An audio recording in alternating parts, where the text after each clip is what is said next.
आत्महत्या एक पले पुसे वृक्ष को समाप्त करने जैसा है। वह वृक्ष जिसने बीज से मिट्टी के अंदर भी संघर्ष किया है, जिसे तुमने अपनी माँ के गर्भ में किया है, उस बीज ने संघर्ष किया, तब वह बाहर अंकुरित होकर दिखाई दिया है। इतना संघर्ष किया जब तुम्हारा जन्म हुआ, गर्भ के अंदर थे, तभी से तुम विजेता थे। 9 माह गर्भ में रहकर तुमने अपनी क्षमता को धीरे धीरे विकसित किया। माँ के खून से, उसके प्राणों से तुम्हारा सिंचन हुआ, इसलिए तब भी तुम मरे नहीं। तुम्हारे अंदर जीने की तीव्र लालसा थी, हर पल श्वास लेते रहे, इसलिए तुम्हारी माँ तुमसे तुम्हारे पिता से भी ज्यादा प्यार करती है। उसकी हर धड़कन में तुम समाये हो। उसने महीनों तक गहरा कष्ट सहकर भी तुम्हें चाहा है, तुम्हारे गर्भ में पूर्ण विकसित होने पर ही। तो यह तुम्हारे जीने की तीव्र लालसा का ही परिणाम है। जब तुम पूर्ण हो गए तो गर्भ को छोड़ने की तीव्र लालसा भी तुम्हारे अंदर ही पैदा हुई। तुम दुनिया को देखने के लिए माँ के गर्भ से बाहर आए, तुम फिर विजेता बन गए। जैसे किसी बढ़ते हुए नन्हे से पौधे को माली सब तरफ से ध्यान देकर बड़ा करता है, वैसे ही तुम्हारे माता पिता ने तुम्हें बड़ा किया। जब बच्चों को ऐसा बताया जाता तभी उनको थोड़ा सा लगता है। वृक्ष तो सहज बढ़ता है अपनी स्फूर्ति से, उसी तरह तुम भी बड़े।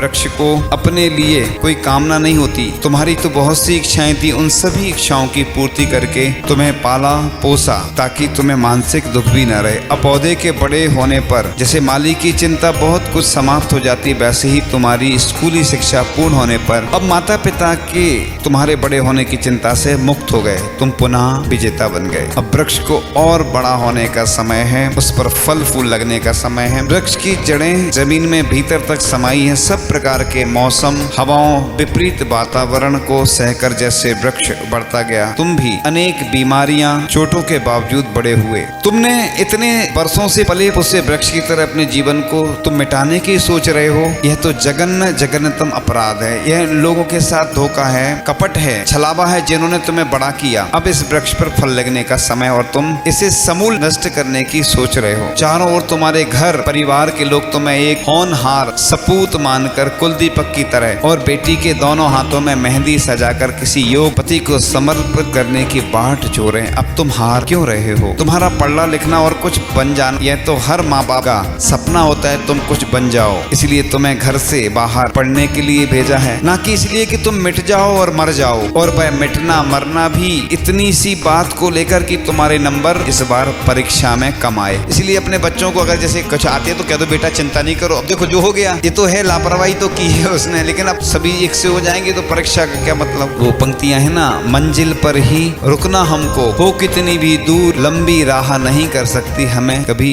मजबूर।